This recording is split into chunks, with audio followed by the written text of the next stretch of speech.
And hopefully you'll instant message or email me at njdogwhisperer.com and take us out for dinner one day.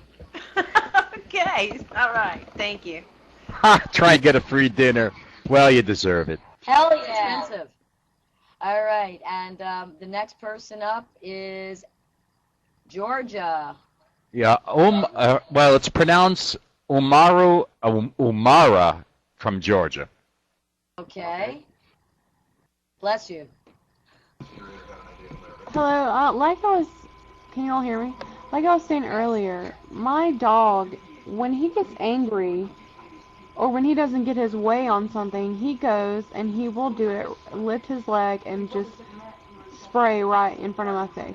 I crate him immediately and leave him in there. He'll bark and bark and bark, but I don't care. I ignore him. I tell him no, and then I say, go get in your house, and he goes in there. He does everything I said. This is the only problem I have with this dog. He used to jump on people. He doesn't jump on people anymore. Before I got him, he had an owner. I rescued him. He's a Bichon. He had an owner that abused him a lot, and he had dominance issues with her, and he ran all over her. So I can't. This is the last problem that I really need to fix with him. I mean, I'm crating him. I'm telling him no, but it doesn't seem to be working.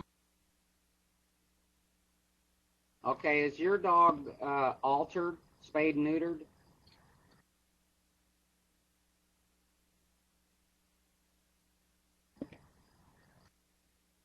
Idiot. Is your dog spayed or neutered? Was she from Georgia? Neutered. Okay, it is neutered. The reason a dog marks its territory is to claim its territory. So again, we talked about the 4 essentials: leadership, walks, rules, and good nutrition. In the dog world, if you're not the leader, the dog is. And that's exactly what's happening here. Your dog does not listen to you because why should he? You're not the leader. If you start applying the 4 essentials, you will have a stable dog and he will stop marking his territory in your house. By yelling at a dog, you're using the wrong energy. By crating the dog for punishment, you're creating the wrong ideal. The crate is like a den. It should be a safety place. It should be where he eats, not where you put him because you're angry at him. Remember, dogs do not know the rules of your house. Once a dog does a bad thing and you punish him, you haven't taught him anything because he's already done the behavior. So what is punishment for this behavior? I mean, I tell him no, and he immediately goes on his back and rolls over like he knows that I'm in charge. I mean, I've read tons of books on it. He doesn't walk in front of me. He doesn't pull me around. I mean, what else can I do to stop this? If the crate is not punished, what else is there? What is he doing that you have to tell him no? Okay, my mother the other day, perfect example, she gives them a little treat. And she had one left over, and she gave it to another dog. He marched straight over to her leather chair and pissed on it. I'm not kidding. Right in front of her face.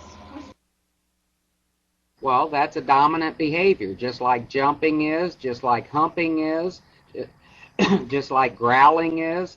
If you recognize dominant behaviors, instead of telling them no, because you've said no a million times and nothing has changed. If you were just to walk over to him when you don't want him to do something and you poke him in the neck and walk away, go into the kitchen, he will follow you into the kitchen. He won't go pee on something. Dogs are not vindictive. Dogs are doing something for a certain reason. The reason is it's his house. He's marking his territory. He will sass back at you. He might be a good walker. He might be a good bed mate or whatever, but you're still not his leader. And we don't speak to dogs because no is the wrong energy when you could just shh and walk away. For a dominant behavior, if he jumps on mom, I would go over and bite him and then walk away.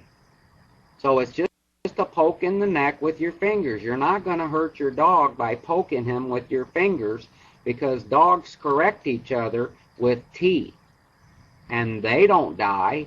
So your dog's not going to die if you poke him in the neck. But if you poke him in the neck, you've got to walk away or look away after that. That's how you set rules.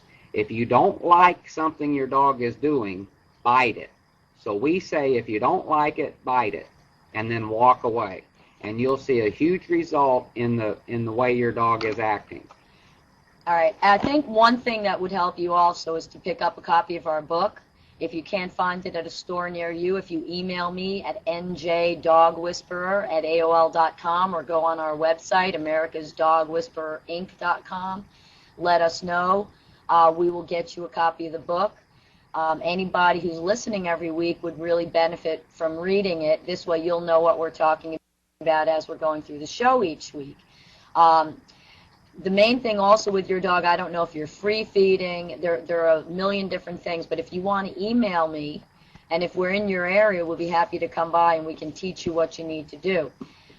We're going to move on. Please email at the njdogwhisperer@aol.com. We're going to move on to Australia, to Jen. So Jen, whenever you're there. Hello, how are you? Fine, Hi. thank A you. lot of people know me around Pal, but what you don't know about me is I have bred hundreds of dogs. And the key word to dog breeding, dog owning, is they are a pack animal. And you have to be head of that pack. Usually in the world, the head one is the head bitch, and that is the correct term for a female. My training started at 4 weeks old with the puppies, and I owned a strong-willed breed of Australian cattle dogs. Now, from having said that, a lot of you there, you use the term alpha. Okay, having said that, people here have got rescue dogs. You don't know what underlying problems you've taken on, and that can be the difficult part of dog training. Also, from what I gather from people in the States and Canada, you have your dogs inside the house a lot due to your cold climate. So therefore you've got another difficult circumstance to overcome, and that's with the weeing in the house. Well, that's just not acceptable, but you have to take that dog out on a regular basis and get him into a toilet training habit. See, here in Australia, we don't have that snow, we just kick them outside. And another thing I've just seen is giving your dogs treats a lot. My dogs always earned their treats. They just weren't given out for the sake of nothing. And that's where being the pack or the alpha bitch comes in. They have to earn that reward, not just give it out.